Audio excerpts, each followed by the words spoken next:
President, it is probably too late to do anything about the upcoming vote.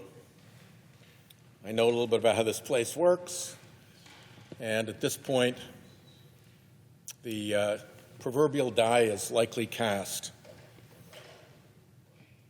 But what we're about to do is so wrong, so unusual, that even if these remarks will have no effect whatsoever,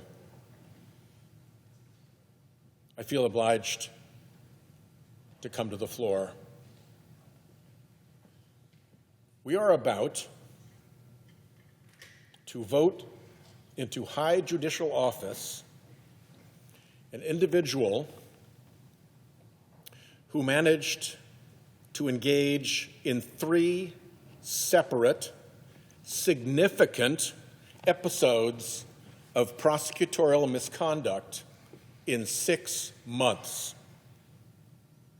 That is undoubtedly a Department of Justice world record. These were not minor episodes of prosecutorial misconduct. These were not a file missing from a Brady disclosure. These were not an inopportune word dropped in an oral argument. This was planned, deliberate, serious prosecutorial misconduct. I'll briefly describe the 3 episodes. The first had to do with the political desire to freeze funds that Congress had already appropriated and obligated, and that had even been disbursed out to a bank as the fiscal agent for the appropriated program.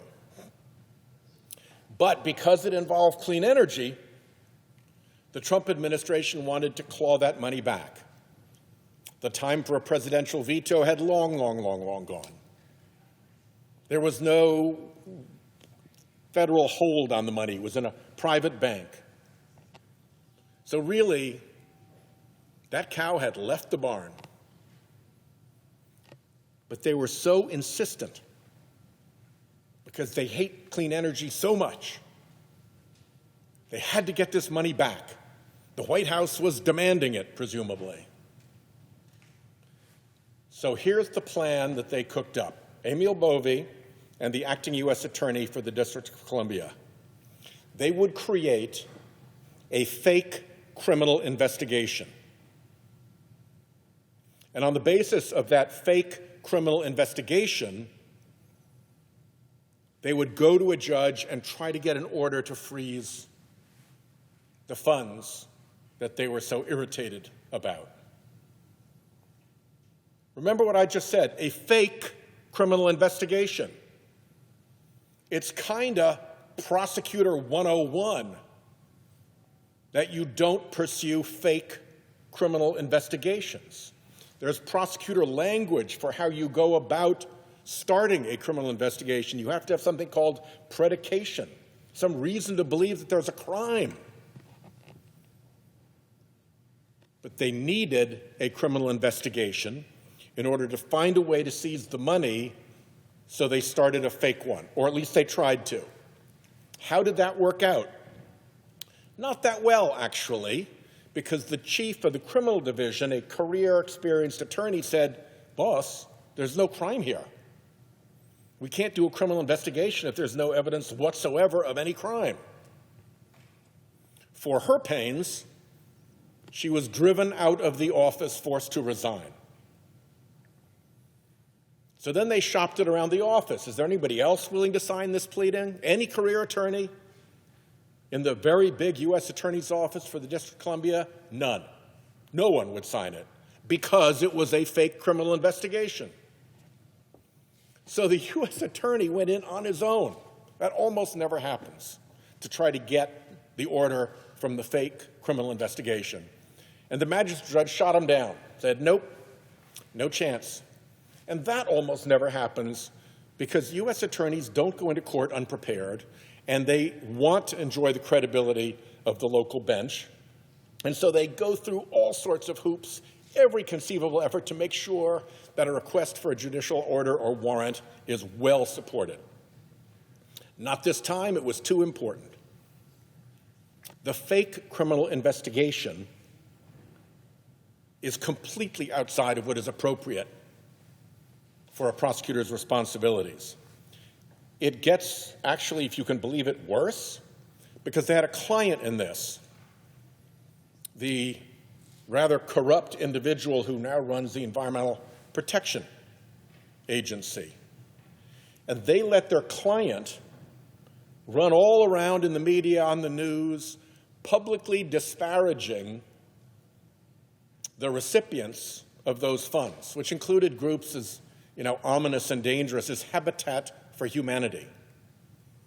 But to whip up an atmosphere of criminality, accusations were made about crimes. False accusations were made about crimes. Well, it's also Prosecutor 101 that you don't disparage the subject of your investigation or the subject of your prosecution. Prosecutors have all the tools in the world to make cases, to take away people's property, to take away people's liberty, where there's a death penalty, even to take away people's life. You play within bounds. You let your pleadings do the talking. You don't go out on talk shows and talk about the supposed subjects of a criminal investigation, even a real one, in disparaging terms. You just don't do it. It's beneath most prosecutors, not these characters. That was episode 1. Episode 2 was to stop an ongoing criminal case involving an elected official so that they could dangle that case over the head of the elected official as part of a deal to get that elected official to follow administration policy on immigration enforcement. You don't do that. Again, if you're not a prosecutor, this may not seem like it's obvious, but this is obvious. It's Prosecutor 101. If you have the case, you make it. If you don't, you don't. A criminal case against an elected official is not an opportunity for let's make a deal. That is way out of bounds. But that's what they did. And a judge ended up shooting it down and saying, look, if you're going to dismiss this thing temporarily so you can hang it over the guy's head, no. You got to dismiss it with prejudice, done, over, finished. But it took a judge to step in to break that scheme of prosecutorial misconduct. Episode 3, Trump is trying to illegally deport lots of people. He's trying to do it in the dead of night. He's trying to do it around American constitutional due process. And somebody's gone to a judge to say, whoa, this isn't right. So lawyers have gotten involved. And now lawyers are in court where you're supposed to tell the truth. And the lawyers for the Department of Justice in court, supposed to tell the truth, were being lied to by Trump administration officials, denied information they needed for court by Trump administration officials, and the crowning blow, being told by this Trump administration official, the one who we're about to put on the bench, that they should be ready to tell courts, F you, if they try to interfere with illegal deportations. And it wasn't just an F in the transcript. 3 separate, significant episodes of prosecutorial misconduct in just 6 months. Nothing like this has ever been seen at the Department of Justice. And it is so well corroborated. It is so well documented. There's no denying it. There's no question of is this real or not. In the first case, that criminal chief who got run out wrote it down. She sent a letter laying out everything that had happened. She was a live witness to that episode who the Judiciary Committee could have called to hear from, to help get to the bottom of this if there was any doubt on the question of the false allegations of fraud and crime. The Department of Justice's own lawyers in a later civil proceeding conceded to the court, yep, we're not alleging fraud here. There's nothing we're saying here about any actual fraud. Never mind all those allegations of criminality that have been made on behalf of the government by the client in this case. So that episode was very, very well corroborated. The next episode, the one involving the elected mayor, you had a similar letter from the acting U.S. attorney who resigned rather than go along with this corrupt bargain.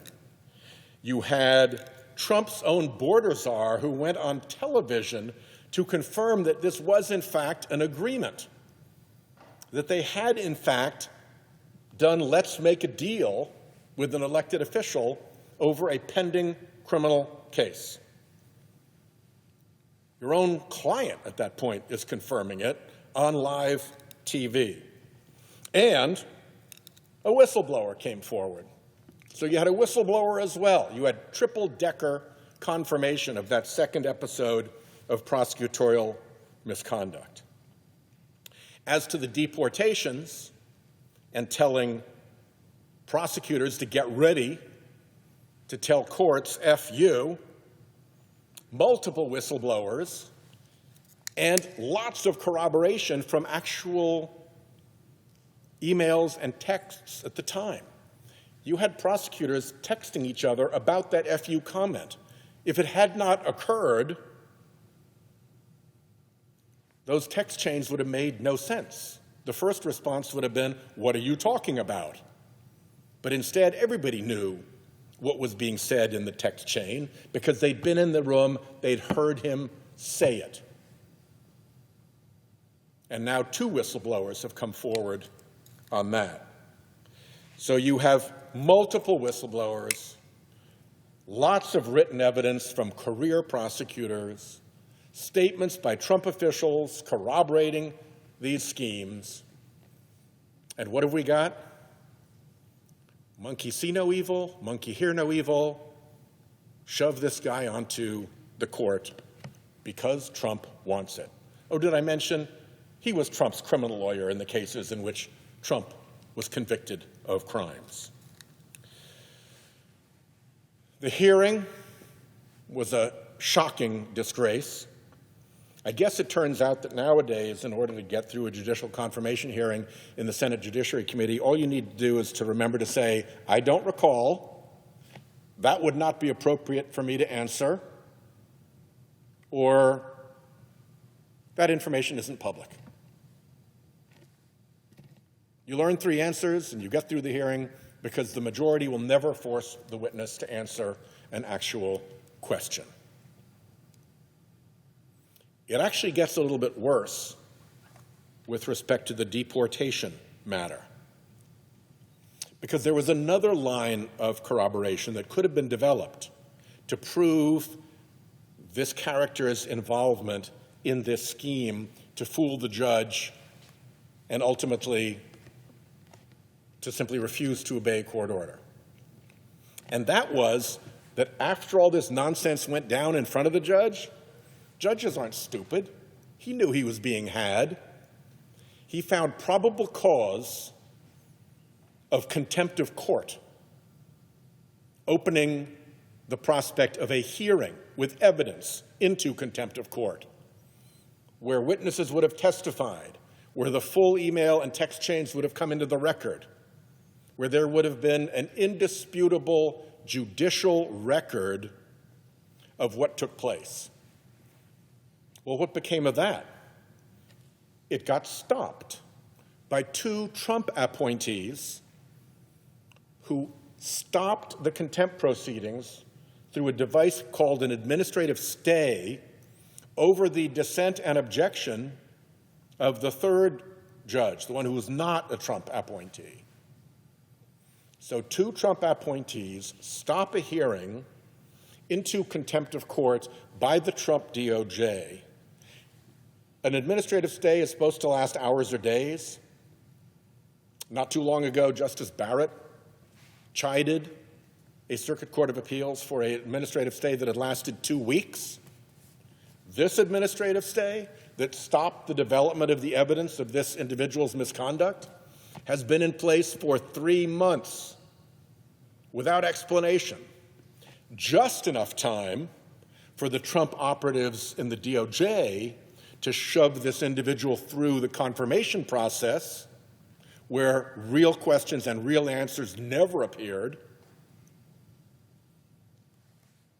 while the place that would have gotten this with cross-examination under oath with consequences of perjury was stalled by 2 other Trump judges. This smells like a play, like a maneuver, and we're going to continue to look into it. I will say to my colleagues, this is not going to go away. It took me 6 years to ultimately prove that the FBI had been instructed in the Kavanaugh supplemental background investigation to do only what the White House told it, no more, that they had no rules, no practical guidelines, only what the White House counsel told them. And what the White House counsel told them is, you may not seek or find corroborating evidence. And then, of course, all of our colleagues on the Republican side stood up and said, oh, look, there's no corroborating evidence. They didn't bother to share that had been the White House instruction to the FBI to avoid any corroborating evidence. It took us 6 years to dig that out. So I can be persistent. And I will tell you, this is an episode that requires persistence. First of all, there's a bar complaint against this guy for his misconduct that the New York bar referred to the Office of Professional Responsibility at the Department of Justice. Well, as soon as we confirm him, he's out of the Department of Justice. OPR has no jurisdiction any longer. So I see no reason not to go back to that bar complaint and get somebody to take a look into this, since a MAGA OPR is not about to look into a MAGA Department of Justice employee. Second, there's the contempt hearing. At some point, that administrative stay is going to be lifted. And then there'll be testimony. Then there'll be evidence. Then people will be subjected to cross-examination. Then the truth will come out, and I strongly suspect it's going to be highly, highly embarrassing. Perhaps to prevent that, the Department of Justice just filed a new complaint against the judge who will hold that contempt hearing. Presumably, their argument is going to be, we've now filed a complaint against that judge, therefore he's conflicted out and that hearing can't go forward. The Department of Justice, the MAGA Department of Justice, filing a complaint, perhaps even in bad faith, against a United States District Judge to try to conflict him out from a hearing that would show contempt of court by that very Department of Justice. What a tangled web we weave. And last, there are going to be questions asked about those 2 Trump judges and why the administrative stay and why for 3 months and why the amazing coincidence that those 3 months of administrative stay was the period that it took to pick up this character, shove him through the nominations process, shove him through the Republican-controlled Judiciary Committee, and stuff him onto the bench without that hearing taking place. That's too much coincidence for this lawyer. So this is not over. I strongly suspect that my colleagues will come to regret and lament their vote for this character. Bad nature is hard to make disappear. I'll end where I began the first time I came to the floor to discuss the nomination of Emil Bove to the Third Circuit, and that's with the story about the snake by the side of the path, injured and broken, who was picked up by the lady walking along and taken to her home, where the snake was fed and cared for until he healed. And then she took him back to where she had found him, back to his home, set him down beside the path, and he bit her. And as she was dying from the snake's venom, she said to the snake, "Why did you bite me?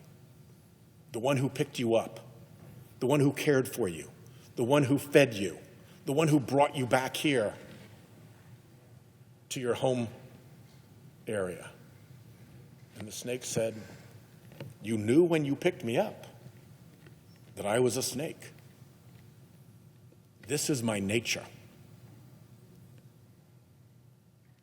This man's nature will out. I yield the floor.